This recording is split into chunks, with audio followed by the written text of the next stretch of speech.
দেখুন দেখুন কত বড় গাড়ি, কতগুলো চাক্কা। দেখুন আপনারা একটু দেখুন, বালগুলো চাকাও কেটে গেল। ও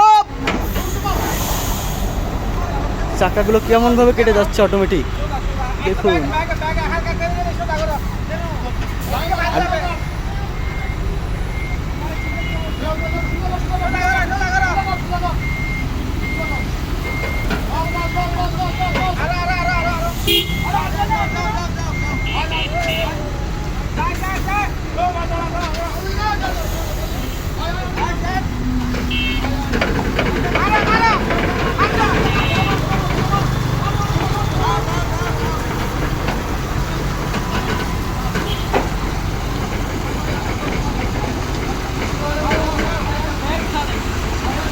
চাক্কাগুলো সব কেমন ভাবে ঘুরে যাচ্ছে দেখুন অটোমেটিক।